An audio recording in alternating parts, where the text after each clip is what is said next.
What's up, everyone? Welcome to another edition of Travels with Herd. My name is Herd. I will be your pilot for today. We are going to be riding from Berryville, New York, which is where I currently am. This little intersection here in Berryville. And we are going to ride to Shohola Falls in Pennsylvania. I will make sure that it's spelled correctly, and then I try and say that again later. But here we are crossing the Delaware River. There are a few of these placards here you can take a look at, but crossing the river into Pennsylvania. So the left side behind me, we are leaving New York and we are coming up to Pennsylvania.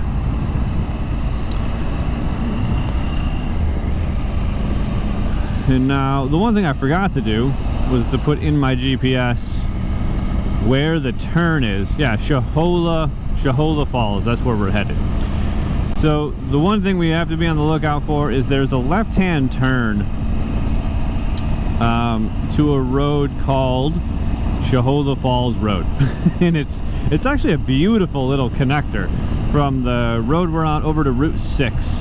And 6 will take us back into New York eventually, but I've done this ride a couple of times and it is absolutely beautiful. The whole ride's going to be like this, just tucked into the woods. There are some really cool little things along the way.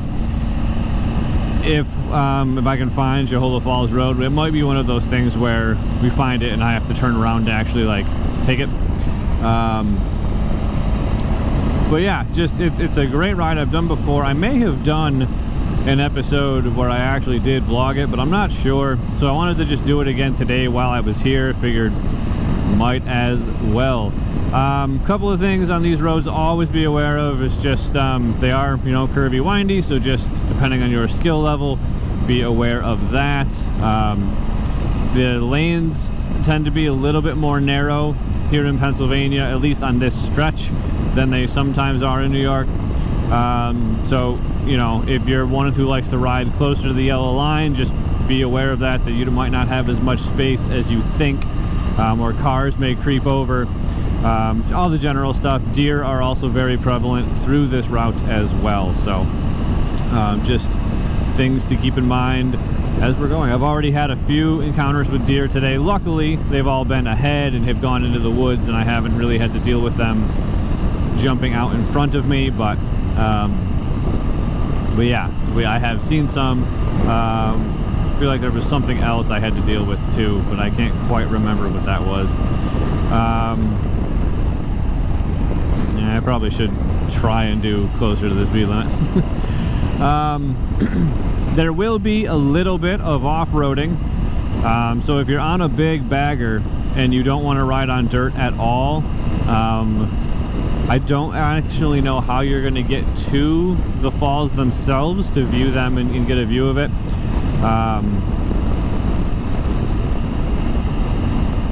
Yeah, it wasn't that one. It definitely wasn't that road, but there's a left-hand turn and there's like a really narrow one-lane bridge like immediately on that road. So that's how we'll know where that turn is supposed to be. But yeah, if you're on the big baggers and you don't want to be doing any kind of off-roading, at least the last bit of this ride, getting into the falls itself, I'm not sure what your options will be. We'll have to take a look when we get there. The rest of the route is going to be all paved roads like this, and it's absolutely beautiful riding, so I highly recommend you get out and do some of this. But yeah, I was on a ride. I've been going about an hour and a half so far now. And I just wanted to continue to extend the ride for today. I didn't want to go home just yet. I had an option about 20 minutes ago where it was either Gauchito Gil, Red Houses, Gauchito Gil. I will explain that in a moment. I didn't want to just go home. Had the option at this particular junction, could have gone left or right, and left was home, right was this way, and here we are. So to the Red House, Gauchito Gil, I'm assuming most of you who are watching this channel are from the United States and don't know who Gauchito Gil is. I had no idea myself until recently, so no shame on not knowing this. It's a very niche little thing, I suppose. But I spent my summer in Argentina. The entire month of August I was in the northern province of Jujuy, and you will often see little red houses with lots of red flags and a little figure inside, and that figure inside is named Gauchito Gil. And the people, at least in northern Argentina, I actually don't know if it's something that they do everywhere in Argentina. I forgot to ask that, and if I did, I don't remember. But at least in the north, in Jujuy, you see them everywhere. I imagine it's probably more than just there in Argentina. It's probably all over. But see, like that, friggin' people, man. Just stay in your lane, guys. How hard is this to do? But yeah, so you'll see all these little red houses that are like little shrines for Gauchito Gil. You will also see lots of little shrines for the Virgin Mary, very Catholic country, which is also interesting that you will then see shrines. What's up, Cold Spring Lake? That you'll see signs for other things like Gauchito Gil. There's a local indigenous god named Pachamama that you will often see little things for as well. But the red houses are very easy to spot because like everything is red about them. The house, the flags, the little figure inside will be wearing a red shirt. And Gauchito Gil is essentially the Argentine version of Robin Hood, with the exception that I'm pretty sure Gauchito Gil was real. Not that turn, it's not, okay. My overall memory is very fuzzy of all the specific details, but essentially he was someone who would take from the rich, give to the poor, give back to the people, and as a result of that, people just, you know, started building shrines and little monuments to him. And that's a very big thing to do in Argentina, is to build a shrine or have a monument of some kind, like some physical thing you can see, that the whole public can see. Like these would be outside on the roadsides. I mean, we'd be in the desert where there's just nothing, can't see a house anywhere, and there would just be a tiny little red house on the side for Gauchito Gil. So you used to, I would see that kind of stuff all the time. Imagine like this mailbox, but imagine if it was red and it was a shrine for Gauchito Gil, but imagine that we had, like, there was just nothing else here, right? That, like, that's all there was, is just that little thing, that little shrine that someone had built for him. We would see that kind of stuff all the time. And you might see like another one right here, or you might not see one for another 30 miles. Like it really did depend. You'd see them all over the place, and then you wouldn't see any, and then it'd be 5 in a row, or, you know. And who I was with, we would play a game that was like just the first one to spot a Gauchito Gil monument and point it out gets the point, and I always won. I was very good at spotting red houses. But it helped that, I think it actually helped that I was driving. I was doing most of that, so I was much more focused on what's going around. Oftentimes, if you're sitting in the passenger seat, you can just kind of zone out. You can text, you can take a nap, all that stuff. And so I think it helped me be able to win those games. But yeah, so you're gonna see that stuff all the time if you're in the northern province of Jujuy. Is that Shohola Falls Road? Yep. Okay, so I want to get to a place where it's actually here we go, perfect. It's actually like safe to turn around. I didn't want to just do it on a curved spot, so we'll do this, and we'll do this.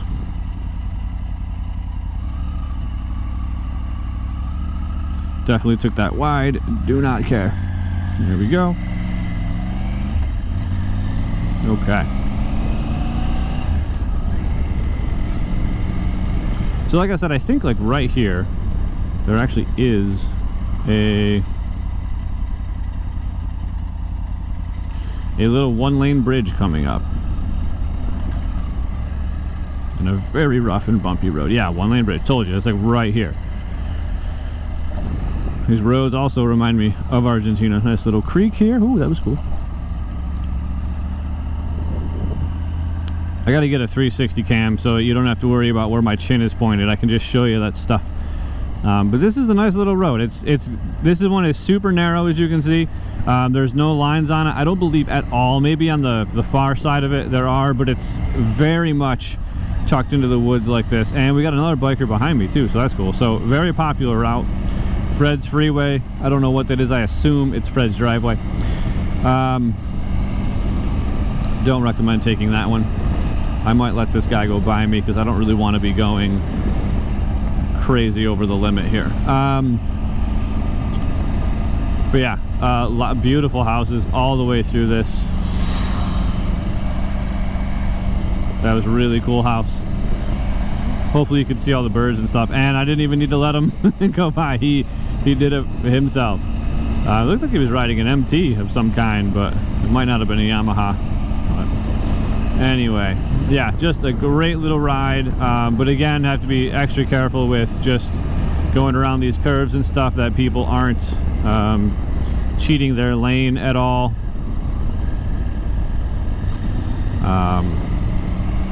Yeah, there was zero visibility. It's kind of hard to tell with just the camera, but there was zero. Like, you can't see anything around that for a while, so it is tough, but very fun, beautiful little area. I believe there's a golf course coming up as well on one of these sides, or at least like I think someone built their own golf course, if I remember correctly. It's someone's like private golf course.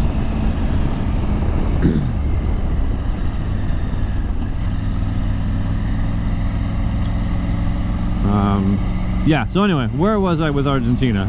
Gauchito Gil, all the monuments and stuff. So I guess I'll just talk a little bit more about it. I was in, as I mentioned, the northern province of Jujuy. I stayed primarily in the city of San Salvador, which is the big city. If you know anything about like New York geography, it reminded me very much of like had the feel of like a Syracuse kind of vibe. About that size and that sort of thing. Much safer than Syracuse, New York, though. I felt fine the whole time I was there. See what I mean, people? You definitely had more room to get over it than what you did. You definitely just kept riding down the middle. I just don't understand people. But anyway, I went to towns like Tocara, Umuaca, all the little touristy stuff in the north to do, but I tried to not do it at the same time as all the tourists, and this is the golf course. We have a nice big huge mariposa and some flags for the golf course. Maybe see the flag down there. I can say it. There we go. Very cool. Big butterfly on the other side. That it's hard to get all the views, but yeah, so I did a lot of the touristy little towns in the north, and just kept going north. I made it all the way at one point to Abra Pampa, and legitimately almost died. The altitude there is crazy high. It's in an area called the Puna, and the Puna is like the big flat high mountainous desert. I don't know how to explain it any other way, but the elevation is somewhere around like 11 to 14,000 feet, which is like 4 Denvers high. And my body was not a fan. Now I will say this, so this is not where you enter to go into Shohola Falls. That is going to be up here a little bit more, so we're going to make a left. This is just the management area. I don't think there's any trails or anything you can get to from here.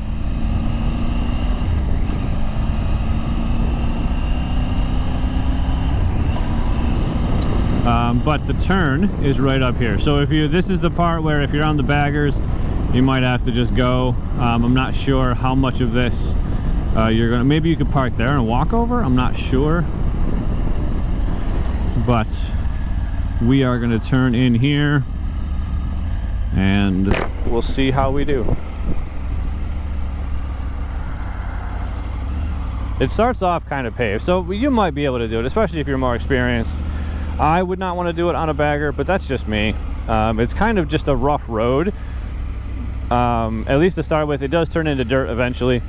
So actually, now that I'm seeing this for the second time, you probably could do this on a bagger. I lied before. I couldn't quite remember how good or bad it was, and it's just cracked pavement, but it's not that bad. I also say that having driven in Argentina for a month, where the roads are absolute garbage. This is like the best road you've ever seen in Argentina.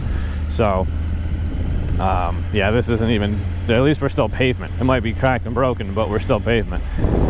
The falls, once you get up here, will be to our right, where it is dirt once you get to this section. But you come over here to the right and there's a nice little parking area. Yeah, I thought, for some reason I had it in my mind that it was all dirt, but it clearly is not. So yeah, we've got the falls. There's the lake preserve over there and the waterfalls here. And yeah, that is the ride into Shohola Falls. Now the falls are going to be, the falls will be down here. There's a little path to your right. There's that. You can go stand out over there, obviously, on the water preserve. We got a nice dam here, waterfall, etc. I don't think I'm actually going to get off the bike today, and I don't think I'm going to go down. I've been here before, so I kind of don't care to go and do it again. I've been riding for an hour and a half, and at this point it'll take me another hour to get home, I think. So I'm going to call it here. I'll film a little bit just as I head back out, just so you can see it one more time. We got some kayakers down there as well. But yeah, I'm just going to head out. But this is a great place. There are a very accessible walking path down there to the falls. It's only maybe 10-15 steps. It's very, very close. So you can do that. And then, man, this sun is killing me here. But yeah, very, very easy stuff to get to. So let's head on out.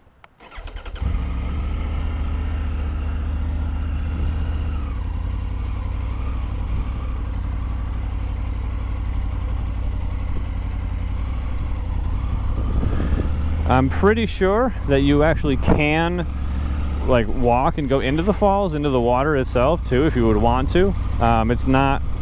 If I remember correctly from last time, it didn't seem to be all that terribly deep or dangerous or fast moving. So you can definitely, if you're up for a swim, you can do that. And yeah, the baggers, sorry about that, you definitely could get in here. I was completely wrong about that. You could definitely, bug in the eye.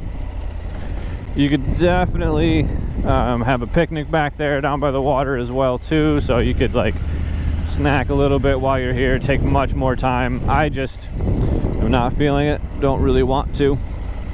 I just kind of wanted to be on the bike today, so that's what we're doing. And we're back out. So this is Route 6, by the way, too. This will eventually, we're going to take a right. It'll bring us down to Milford. And from there you have any number of ways and places that you could go. So with that, we'll call it here. Thanks for watching, guys. We'll catch you next time. This has been another episode of Travels with Herd.